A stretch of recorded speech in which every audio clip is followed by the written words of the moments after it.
Recognizing that you're stuck is a real gift. I know that sounds antithetical, but so many business people just ignore that dissonance that they feel inside, or that they're like, "Oh, something's wrong. I'm just going to throw myself into work." And that could go on for a long time. So if all of a sudden a leader feels stuck and what they've done in the past is no longer working, that's the wake-up call to really look a little more deeply, and it's an opportunity for growth. And so I think the first thing I would say is just pay attention to what's not working. Hey friends, welcome to the Changing Work Podcast. We are so glad you're here. My name is Nick. And I'm Scott. And this is the podcast where we talk about changing work from the inside out. So if you're into making the workplace and the world a better experience via conscious business practices, stick around. This is for you. The topic of our conversation today is connecting head and heart, finding the courage to lead with love. And Laila, I'm gonna read a little bit of your bio up off the top here, and then I'm gonna open it up to you to maybe share a little bit more about what brings you here today. But Laila is a senior human resources executive with over 25 years of professional experience. After graduating with her MBA from the Haas School of Business at the University of California at Berkeley, she went on to serve as the chief people officer at Walmart, Peet's Coffee and Tea, and most recently Allbirds. Currently, Ms. Tarraf serves as a human capital advisor, mentor, and coach to several private equity and venture-backed CEOs and their leadership teams. Her work focuses on building trust and clarity with organizations by supporting leaders to rise to their highest potential so they can create cultures that enable meaningful and successful personal and business goals. She's also a sought-after speaker and executive coach, and the author of Strong Like Water, which shares her personal journey and hard-won insights towards becoming a more compassionate and integrated leader. Welcome. Thank you. I'm happy to be here. Happy to have you. So in that bio, what did I miss? Because I feel like there's always like little things that we throw into our bios, but we never really get to kind of say exactly what's top of our mind or what's in our hearts in this moment. Is there anything there that you'd like to add? I think you captured the big pieces. I think the only other thing that I would add is that I'm the same person throughout the whole thing, right? How you show up at home is how you show up at work, and that consistency, I think, is what allows me to be able to move across industries and leadership types. And that's an incredibly powerful statement right there too, because I feel like so many of us, we end up trying to like bifurcate or kind of split ourselves off into different types of versions of ourselves at work or at home, and that discongruity can cause a lot of problems. It can cause a lot of like heartache. Has that always been the case for you, or did you have to like go through some sort of trials and tribulations to get that kind of connection? No, it has not always been the case. Absolutely not. I think, like most people, especially people that go to business school, you get out, you're ready to just hit the ground running and add value and achieve. And it's really very much focused on really yourself. Even if you want to do good for others or make an impact in the environment that you work in, you want to be successful. And I think very naturally, subconsciously, we show the parts of us we think are the most desired. Um, and immediately that means you split off from your true and authentic self. So we just naturally compartmentalize. If you get up, you're having a bad morning, you get to work and everything is great, it's fine. And you can only do that for a certain amount of time. And then all of a sudden, right, if you don't express your emotions, all of a sudden they come out in other ways. Either you explode or they start leaking out. It's not pretty. And that's what ended up happening with me as well.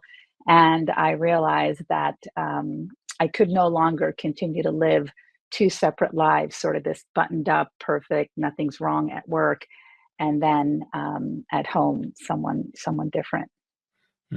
Yeah, here. Yeah, and I imagine too that as a leader, I mean, that must really have changed your approach and your view of leadership. I'm kind of curious in the early days of your career, like what your leadership approach or your perspective might have been, and how did that evolve and change over time as you had these awarenesses?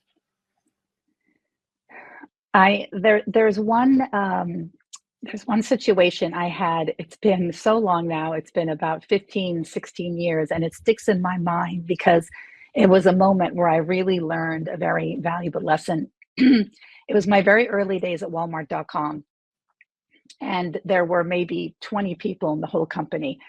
And we were sitting around the table, and our CEO at the time, who had come from Banana Republic, excuse me, and she was tough, and I was a little scared of her, to be honest.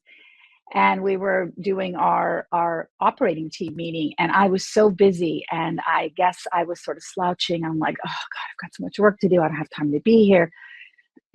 After the meeting, she calls me over. She's like, come on over. And I knew I'd done something wrong, but I didn't know what.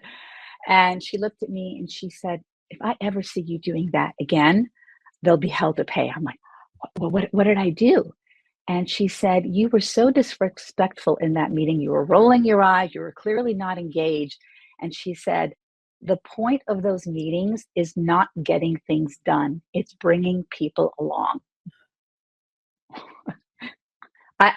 I don't even think I'm like, what? What is she talking about? That's heresy. The point is to get things done, right? It's to put points on the board.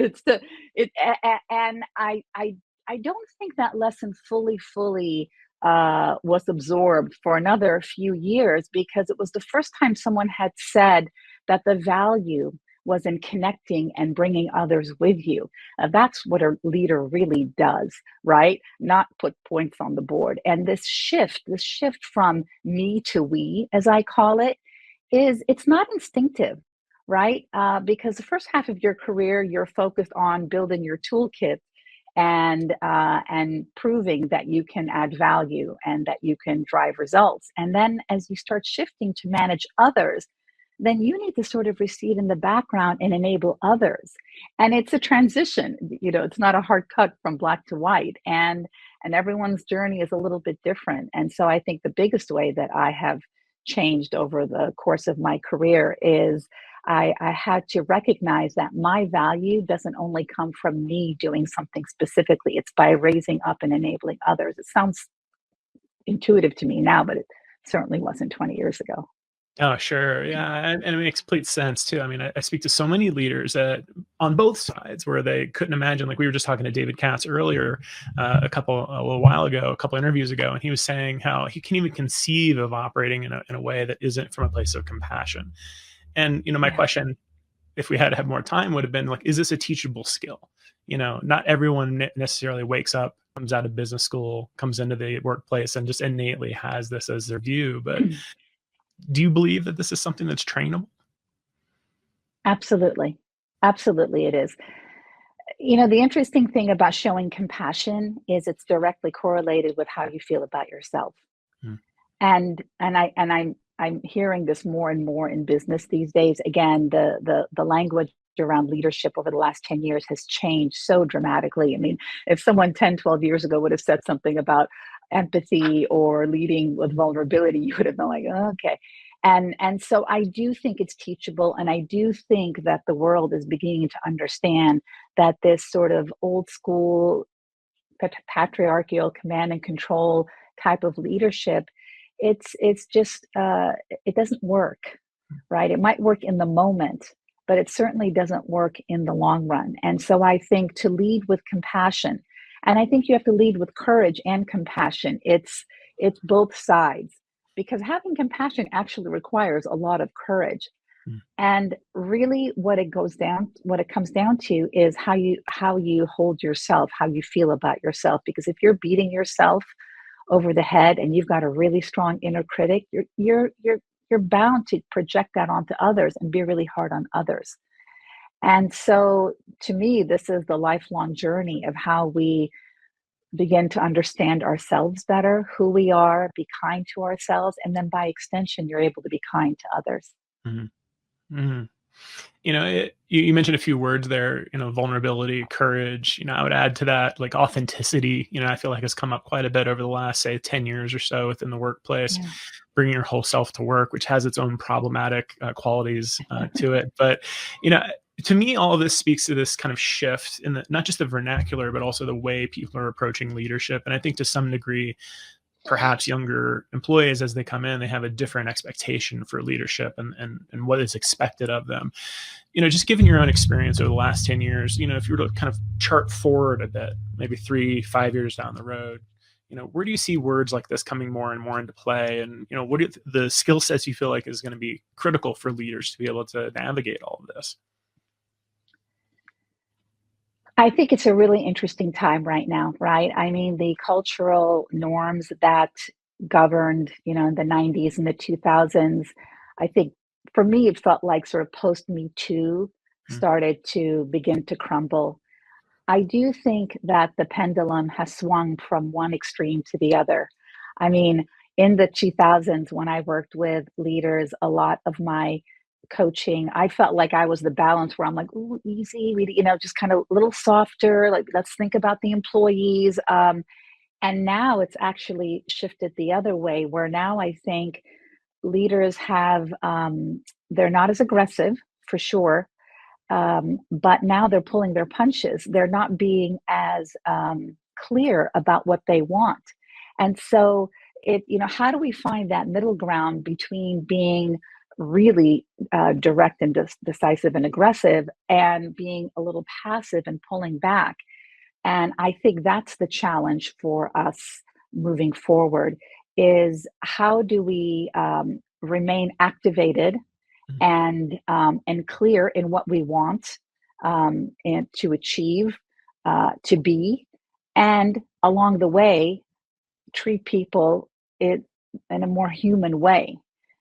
It's really the combination of those two things. I think it's fairly easy to just be kind and compassionate when you don't have to worry about achieving, some big hairy goal. And I also think it's kind of easy to just put your head down and run through walls to achieve, just kind of have a sprint and then just sort of pass out or and take care of yourself. But holding the two together so that as a person and as an organization and as leaders leading others, how to do that so that you're in it for the long run and that it's self-generative. That's the challenge for me, I think. And all of us, all leaders, we're all different people, are going to have sort of different mix, a different alchemy about how that shows up in their personal style. mm. Yeah, and imagine too, as a coach, I'm also a coach myself. There's going to be more need, I believe, for coaches with this mindset, with this kind of perspective to help leaders kind of bridge that gap. How do you feel like Yeah. this is kind of changing the way that you approach coaching and just like the coaching industry writ large? Well, it's amazing that coaching has become the mainstream. That is wonderful, right? I think there's much more openness for people, for leaders to accept a coach, Mhm. and I think that is wonderful. I guess it's probably like it was like in the 70s or 80s, is you wouldn't admit that you had a therapist, and now now you would admit that you have a coach. I think I try to meet people where they are and see where their set point is, and then see if we can kind of expand from that place. Some leaders are more naturally kind and compassionate and giving, and maybe need a little bit of help strengthening the other side. The head part, right? What are our goals? What are we trying to achieve? How do we motivate others? Set expectations. Others are great at the sort of left brain business side and have a harder time moving into their hearts and connecting with people more relationally. So I take where people come and I try to expand and say, this is awesome. Let's build on that. And how do we bring you over here too? Mm. Yeah, and I'm kind of curious too for those leaders, and I get clients like this from time to time. They'll reach out. I talk a lot about mental health and well-being for employees and toxic workplace environments and the things that needs to change. I've had more than one leader reach out to me and ask me like, "I think I might be one of those toxic leaders. Can you help? Can you help coach me to not be that way?" And I guess for me, underneath that is this question of like, for those that are curious and that notice that there's a challenge that needs to be addressed, but maybe they feel stuck and not sure about how to make that change. Specific for leaders, what would your recommendation be, or what would your advice be for those folks? Yeah, it's a great question. I would say first that recognizing that you're stuck is a real gift. I know that sounds antithetical, but so many business people just ignore that dissonance that they feel inside, or that they're not, something's wrong. I'm just going to throw myself into work. And that could go on for a long, long, long time.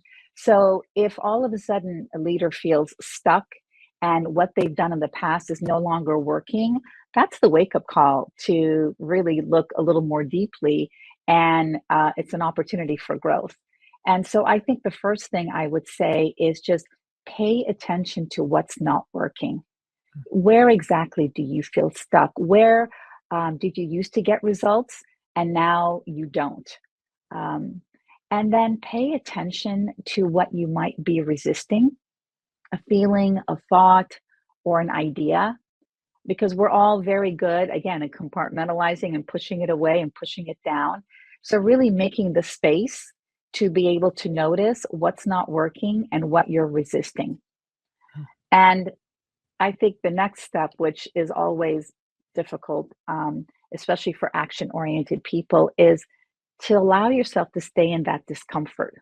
So when you allow yourself to stay with that resistance, it's not going to feel good.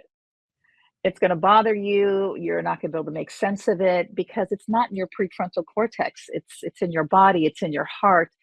And so, but allowing yourself to stay with that discomfort is where all the information is, right?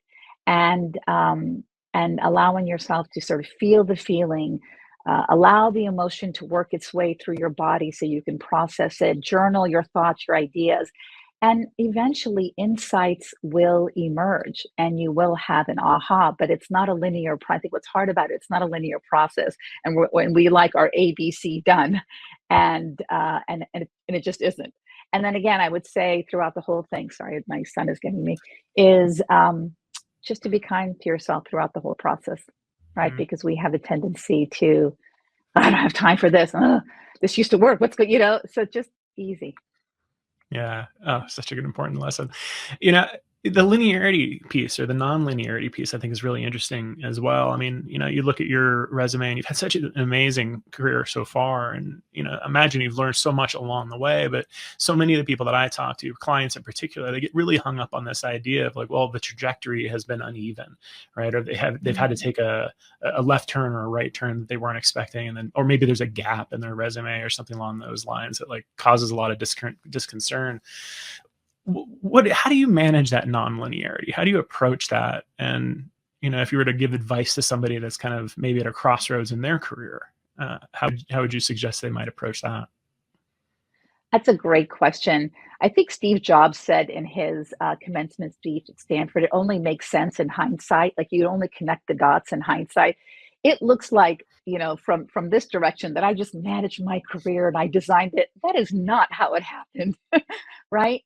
I would say there is as much learning in the jobs you took or the things you did that you're like, oh, I don't want to do that, as there are in the ones that felt right. It's just information. And what I tell people now who are starting out their career is pay attention to what energizes you, what lights you up, what makes you feel like, oh, this is cool, even if it doesn't make sense, especially if it doesn't make sense. And also pay attention to what just drains you of energy, because the body doesn't lie, right? If you're energized, there's something there that is meant for you to be doing. And if you all of a sudden feel heavy, it's not for you. And I think conventional wisdom was just ignore that, just move forward, just work through this problem, just keep going. And you can do that. And then all of a sudden you've worked 20 years in an industry and you look back and you're like, I don't really like this. How did 20 years just go by? And so I think it's following the juice, right? It's like what energizes me and what depletes me of energy. And then don't worry about if you uh, took a job that didn't feel right for you, because even if you don't know it in the moment, you will realize later, like, oh, I see what I learned from that. I used to have a CEO that said, I learned more from the managers that I didn't like than the managers I liked, because I learned what not to do. Mm-hmm. So it's kind of having this growth mindset. There really, I mean, it's easier to say in hindsight, but there really are no mistakes. Mm-hmm. It's just all information. You're just learning and growing. It's just all we're doing. Mm-hmm. Beautiful. So you have this book, Strong Like Water. Tell us a little bit about the book and kind of what brought you to write it in the first place. Uh, about 15 years ago, I was in my first chief people officer role at Pete's Coffee and Tea. And I was just learning how to be an executive of a public company. And I was a new mom. I had a toddler. And in the following 4 or 5 years, I lost my husband and my mother and my father in sort of three successive losses. And those losses ended up being just a tremendous catalyst for personal growth. And as I said already, up until that time, I was like head down, achieve every milestone in front of me. And if anything bothered me, I was able to kind of tuck it away. I didn't deal with it. And I knew in that moment that I could not go to my normal coping mechanisms of intellectualizing or reframing to the positive, if I was going to be able to work through not only my grief, but to be able to help my daughter work through it. And um, I think for me, that was my wake up call, realizing that I had to get real, and I couldn't compartmentalize my feelings anymore, and I had to allow myself to be more vulnerable. And so I began to drop my persona, the facade, the one that we put on to the world. And then I started making all these insights. Everything I'm telling you today, I have gone through, and I started to write them down so I wouldn't forget them. And as I shared them with friends, they would say, "Oh yeah, I do that. Oh, I understand that." And I started realizing that while the details of my story were very personal, what I was experiencing, I realized was sort of the universal journey for all of us of how we really learn who we are, what we're all about, what we're capable of. So that really was the impetus behind Strong Like Water. It's beautiful. And what would be the key lessons that you would want somebody to take away from that book after having a chance to read it? And you can read the book on many different levels. At the highest level, it's really I'd like readers to take the lesson away that times of adversity in your life are just perfect opportunities for growth. They really provide you with just an opportunity for you to allow yourself to be present and feel what's coming up. And I think we all learned that lesson through the pandemic. Um, because allowing yourself to feel the pain associated with loss, rather than making you weak, which is what I thought, it actually makes you stronger by helping you build greater emotional resilience. Mm, Um, I think another lesson is for me is that being a woman in business, it's easy to adopt the more patriarchal and masculine examples of power like strength and aggression and driving for results, and then lose touch with the more traditionally feminine qualities of tenderness and nurturance and compassion, which, when combined skillfully, can be every bit as powerful. And again, I think that's what's so beautiful. What's happening now in the business world is that this idea is really taking root, and people are paying attention to it. yeah, I'm excited for this as well. You mentioned earlier this idea of finding the courage to lead with compassion, but I've also heard you say something similar around finding the courage to lead with love. And I noticed just right above Yeah. your head, you've got love written out for very, very, very prominently for folks to see. Tell us a little bit about what that means for you, like finding the courage to lead with love. Yeah. When I was at Pete's, we were putting together an employee handbook, and I wanted to call it For the Love of Pete's. This was back in 2012, and they're like, "Oh, no, no, no, we can't use the word love." And I love that love is so present now in business. I mean, I think in the purest sense, love requires a certain level of vulnerability to be able to love and be loved, right? So leading with love then um, requires us to self reflect on who we are beyond our stories, and then having the courage to show up authentically and vulnerably, flaws and all, so that others feel like they can do the same.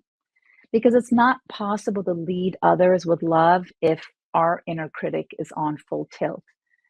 And as I've been saying, when we're able to be kind to ourselves, we develop greater capacity to be kind with others. If we're constantly judging ourselves, we won't be able to show any sort of empathy or compassion for others. So being able to move from judgment to kindness, from humility, requires just a little bit of humility, humor, and that's what I think allows us to lead with love. And that journey requires courage, right? Courage to look at ourselves honestly, and love and accept ourselves, and have the courage to show up in our most authentic way possible, because that's where we connect more deeply with others. Yeah. And from that place of authentic connection, I know you've already mentioned it a little bit already in this interview. In your book, you have this idea of being strong and soft in business. Can you expand on that a little bit? What does that mean for folks? I think, I used to be called firm yet kind, right? And I think there's this misnomer that you can only be one or the other. And the reality is that it's that's a false paradox. There's a duality in everything. And I think strong and soft means you can be direct and set expectations and be clear about what's needed, and then how you lead others can be supportive and kind and enabling. It's very much like parenting, to be honest. There's really not a whole lot of difference. Yeah, yeah, and I think for me, what came out of the pandemic, and so many people have been talking about this, is I think a new awareness around mental health, well-being, boundaries, work-life integration, work-life harmony, depending on how you speak about it. I'm curious, as you look at leadership as kind of an industry or as an area of focus, do you feel like there is more of a shift now over the last few years from more heart and less head-driven leadership? And where do you maybe see this trending going forward? I mean, I think it depends on the industry. I do think in general that leaders now have become less performative and more authentic and really focused on the whole person, because of the greater recognition that the people skills are the difference maker um, in your career. But I think it also depends on the industry that you're in. I think in finance, there's still a little, it's still dominated by a lot of, alpha energy. And so it's not as, it's not as much the norm there. But I do feel like there is this shift that is moving towards recognizing that we need to see our employees as people first, um, and employees second. Hmm. Well, we're coming up close to the end of time. I have a couple quick questions for you. I heard in another interview, which by the way, I've been really enjoying just going into your library of stuff out there on the web. So if folks haven't had a chance to listen to anything else that you've had a chance to share, please, by all means, please look her up and check it out. But a Ram Dass quote, I think, came up in one of these interviews. I just wanted to touch on for a Oh, moment and see how you reflect on that. This idea of we're just all walking each other home. Where does yeah. that fit in your awareness of leadership and everything that we are just talking about today? I love that quote. When I heard it, it just got me right here. I mean, for me, it it kind of stopped me in my tracks, because in business, at least, it's so competitive. You're always feeling like it's a race.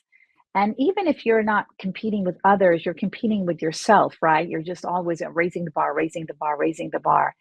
And I think we lose sight of the fact that it's not a race, right? Because we're all headed to the same place. Not to be not to be morose, but look, we get one big beautiful life, and um, this life is really just all about connecting with others and having deep, meaningful relationships with others. And we spend most of our time at work, so why wouldn't we want to have beautiful, connected relationships at work?